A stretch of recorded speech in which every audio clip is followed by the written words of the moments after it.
Global updates किस तरफ इशारा कर रहे हैं? बीते हफ्ते क्या कुछ हुआ है इक्विटी और कमोडिटी स्पेस में, पूरी डिटेल लेकर मेरे सहयोगी नुपुर मेरे साथ मंडे मॉर्निंग जुड़ चुकी है। नुपुर, मॉर्निंग, बहुत स्वागत है। जरा बताइए क्या कुछ हुआ है बीते हफ्ते? हमारे लिए तो फैंटास्टिक हफ्ता था, सस्पेंस बना हुआ था अमेरिकी मार्केट्स के लिए। क्या कुछ हुआ है? Good morning. वैसे सस्पेंस बना हुआ था, लेकिन हमने थोड़ा सा कमजोर हैंडओवर दिया था यूएस को, क्योंकि थोड़ा कंसोलिडेशन था फ्राइडे को, जो जिस हिसाब से रैली थी पूरे हफ्ते। तो वहां पे शुरुआती जो सेशन हुआ फ्राइडे का वो कमजोर था, 350 पॉइंट की गिरावट वहां पर थी, लेकिन शार्प रैली दिखी उसके बाद, और जो मार्केट से वो फ्लैट टेरिटरी में बंद होते नजर आए। अब दो तीन कारण थे। अगर वीकली मूव देखे इन तीनों इंडिसेस का तो काफी स्ट्रांग है, और सबसे ज्यादा अगर बढ़त किसी इंडेक्स पे दिखेगी तो वो है नैस्डैक, जहाँ पे 2% का वीकली गेन्स हमने पिछले हफ्ते देखा था। अब सबकी नजर जॉब डेटा पर थी। 2 लाख का अनुमान था, लेकिन वो काफी बढ़िया आया। 2.63 लाख नई नौकरियां जोड़ी गई, तो एक पॉजिटिव पॉइंट था यहाँ पर। जो एवरेज अर्ली अर्निंग्स होती है वो भी काफी उम्मीद से बढ़िया आती दिखी थी। तो बेरोजगारी का जो आंकड़ा है वो 3.7 के पास स्थिर रहा।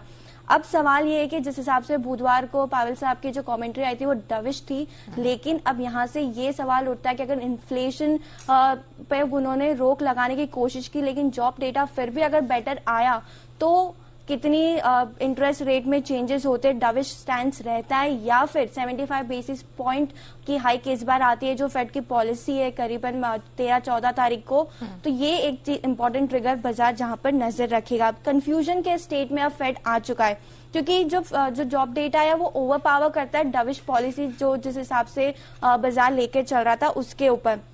10 साल की बॉन्ड यील्ड देखे तो वो फिसल कर 3.5% के नीचे आ चुकी है, और यूरोपियन का भी अगर बाजार देखे तो काफी मिले जुले रहे थे फ्राइडे के दिन। जैसे कि आपने कहा डॉलर इंडेक्स करीबन 3.5 महीने के नीचे स्तर पे 104 के आसपास है, और 200 डे मूविंग एवरेज से भी कंपेयर करें तो उससे भी अब ये फिलहाल नीचे आ चुका है। लेकिन पिछला हफ्ता क्रूड ऑयल देखे तो वो गिरकर बंद हुए थे वहां पर, लेकिन 3 हफ्तों के बाद वहां पर बढ़त देखी गई थी। ब्रेंट भी 2% और WTI में भी देखिए 5% की मजबूती पिछले सप्ताह हमने देखी थी।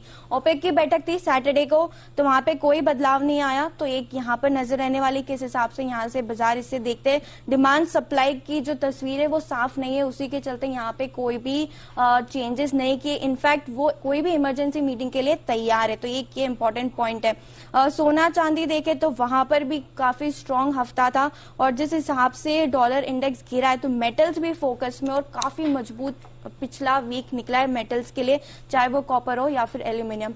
तो काफी बढ़िया हफ्ता था, काफी स्ट्रांग था, और फिलहाल एसजीएक्स भी देखे तो करीबन 40 पॉइंट के गेन के साथ ट्रेड करा है, और एशियन मार्केट्स भी काफी बढ़िया हरियाली के साथ सब कुछ ट्रेड कर रहे हैं। चलिए, तो यहाँ पर हमने देखा है कि ऑल इन ऑल भले ही बहुत सारे न्यूज यहाँ देखने को मिले हो, संडे की मीट हो ओपेक की, कंफ्यूजन तो अब खासा फेड के सामने खड़ा हो गया, और अब देखना होगा कि 14 दिसंबर को जब उनकी बैठक होती है तो वो यहाँ से किस प्रकार का निर्णय लेते, लेकिन हमें तो सस्पेंस में जरूर डाल दिया है। चलिए नुपुर, आप हमारे साथ बने